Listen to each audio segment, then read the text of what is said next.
Hello everyone. तो कैसे हैं आप लोग? मैं उम्मीद करता हूं कि आप सभी मस्त एवं स्वस्थ होंगे और अपने पढ़ाई को लेकर चिंतित होंगे। तो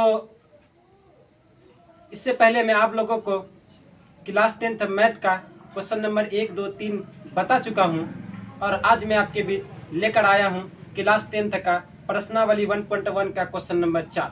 तो आइए देखते हैं क्वेश्चन क्या कहता है। सबसे पहले जब हम क्वेश्चन को पढ़ते हैं तो यहाँ पे क्या कह रहा है कि यूक्लिड विभाजन प्रमेयिका, क्या कह रहा है कि यूक्लिड विभाजन प्रमेयिका का प्रयोग करके, तो हम लोग जानते हैं कि यूक्लिड विभाजन प्रमेयिका क्या होता है। तो हम लोग जानते हैं कि यूक्लिड विभाजन प्रमेयिका a बराबर बी क्यू प्लस आर होता है। क्या होता है? a बराबर बी क्यू प्लस आर, जिसको हम लोग पूरा भाज्य बराबर भाजक गुना भागफल प्लस शेषफल बोलते हैं। तो ये होता है यूक्लिड विभाजन प्रमेयिका। तो उसको प्रयोग करके क्या कह रहा है कि यूक्लिड विभाजन का प्रयोग करके दर्शाइए कि किसी धनात्मक पूर्णांक, क्या दर्शाने के लिए कह रहा है कि किसी धनात्मक पूर्णांक का वर्ग किसी पूर्णांक m के लिए, पूर्णांक क्या है? m है। क्या है? m के लिए 3m या 3m प्लस 1 के रूप का होता है। तो हमको ये दिखाना है कि किसी भी पूर्णांक है उसका वर्ग करने पर m क्या है? धनात्मक पूर्णांक है, वर्ग करने पर तो 3m या 3m प्लस 1 के रूप का होता है। क्या? लेकिन यहाँ पे संकेत कुछ दिया हुआ है, कह रहा कि यह मान लीजिए x कोई धनात्मक पूर्णांक है। x क्या मानने के लिए कह रहा है कि कोई धनात्मक पूर्णांक है। फिर आगे कह रहा कि तब यह 3m या 3m प्लस 1 या 3m प्लस 2 के रूप में लिखा जा सकता है। और उसके बाद इसमें क्या करने के लिए, इनमें से प्रत्येक का वर्ग कीजिए, यानी कि सभी का वर्ग करने के लिए कह रहा है। और दर्शाइए कि इस वर्ग को 3m या 3m प्लस 1 के रूप में लिखा जा सकता है। तो आइए देखते हैं कैसे होगा। सबसे पहले हम लोग क्वेश्चन नंबर 4 को हल कर रहे हैं। देखिए, हम मान लेते हैं, माना कि a कोई क्या है? धनात्मक पूर्णांक है।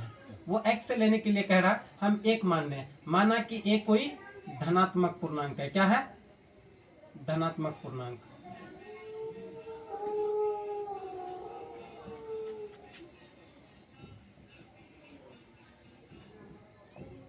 ये क्या है? कोई धनात्मक पूर्णांक है।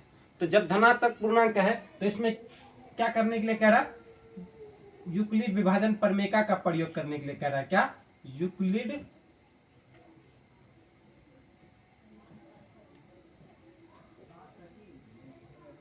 यूक्लिड विभाजन प्रमेयिका।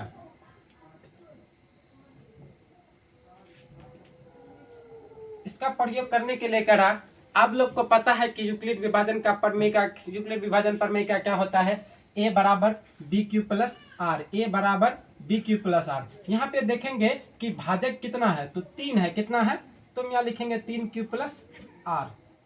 ठीक है। अब देखिए, जब हमको भाजक देखो दिखा रहा है कि भाजक 3 है, तो अगर भाजक 3 है तो शेषफल क्या हो सकता है? तो भाजक से शेषफल छोटा होता है। तो भाजक से छोटा क्या क्या है? 0 है, 1 है और 2 है, यही 3 है। इससे ज्यादा तो नहीं हो सकता है, 3 तो नहीं होगा, क्योंकि 3 जो भाजक है उससे शेषफल छोटा होता है। तो हम लोग आर का मान क्या रख सकते हैं? एक बार 0 रख सकते हैं, 1 रख सकते हैं, 2 रख सकते हैं, है ना। तो हम पहले स्थिति 1 में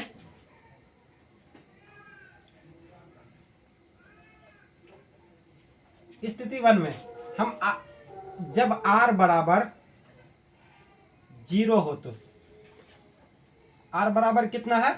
जब r बराबर 0 हो तो, अब जब r बराबर 0 होगा तो a बराबर 3q प्लस r के जगह पे क्या लिखेंगे? हम 0 लिखेंगे। क्या लिखेंगे? r के जगह पे 0। तो a बराबर 3q प्लस 0। तो ये हो गया। तो क्या होगा? a बराबर 3q में 0 ऐड करेंगे तो क्या होगा? 3q। अब इसका कह रहा था कि क्या करने के लिए? वर्ग करने के लिए। तो हम दोनों तरफ का वर्ग करेंगे। ठीक है। तो हम यहाँ पे लिख भी सकते हैं, दोनों पक्षों का वर्ग करने पर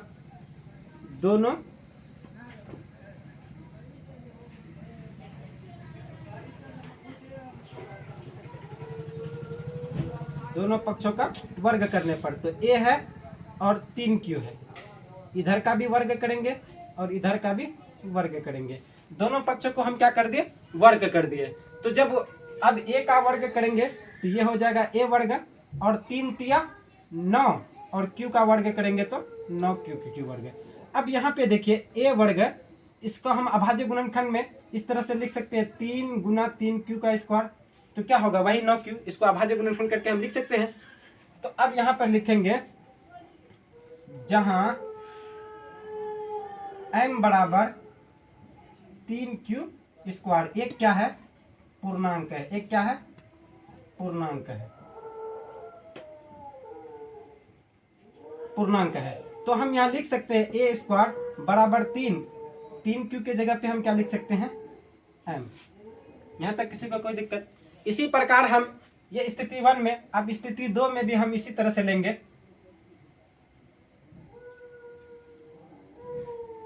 तो देखिए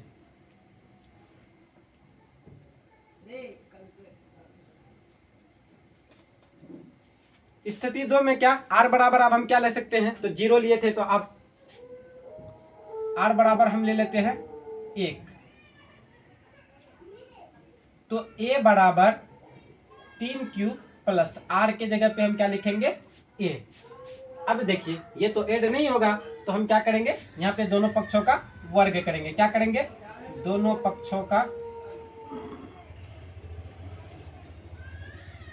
वर्ग करने पर, अब जब दोनों पक्षों का वर्ग करेंगे तो इधर a है इसका भी वर्ग हो जाएगा बराबर 3q प्लस 1 इसका भी वर्ग हो जाएगा।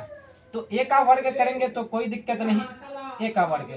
लेकिन यहाँ पे 3q प्लस a का 1 का वर्ग करने के लिए कह रहा, तो यहाँ पे इसको हम लोग मान लेते हैं a और इसको मान लेते हैं b। तो a प्लस b का होल स्क्वायर, इससे पहले a प्लस b का होल स्क्वायर का फॉर्मूला आप लोग को पता होगा कि a प्लस बी का होल स्क्वायर का फॉर्मूला क्या होता है, a square plus B square plus 2ab, यही होता है ना। तो अब हम ये इस रूप में है तो हमको इस रूप में लिखना है। तो सबसे पहले यहाँ पे क्या कह रहा है कि a का वर्ग करने के लिए a में कितना है 3q, इसका वर्ग कर देते हैं, प्लस b का वर्ग करने के लिए b में कितना है 1, तो इसका वर्ग कर देते हैं, प्लस 2 गुना a का मान 3q और गुना b का मान कितना है 1, यहाँ कर दिए। उसके बाद यहाँ पे देखिए 3q का वर्ग करेंगे तो 3 गुना 3 3 9 हो जाएगा, और उसके बाद q गुना q स्क्वायर हो जाएगा, प्लस 1 का स्क्वायर करेंगे 1, उसके बाद प्लस 2 6 को 1 से गुना करेंगे तो 6q है तो q, इसको हम लोग सीधा कर लेते हैं 9q square plus 1 plus 9q square plus 6q plus 1, इस तरह से। अब इसके जगह पे हम यहाँ पे आसानी से क्या लिख सकते हैं 9q square plus 6q plus 1 लिख सकते हैं। यहां तक किसी को कोई दिक्कत?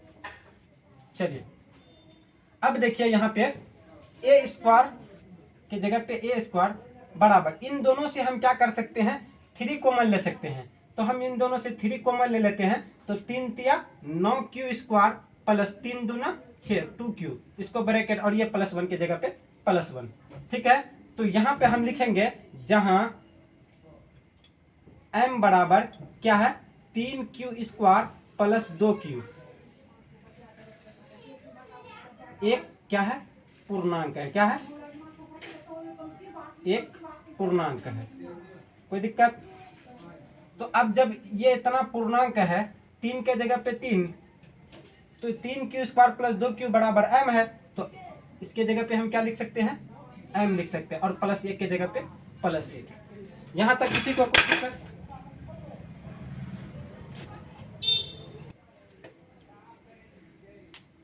चलिए थोड़ा सा दिक्कत आ गई थी, चलिए आगे बढ़ते हैं हम। तो यहाँ पे हम लिख दिए, यहाँ तक किसी को कोई दिक्कत?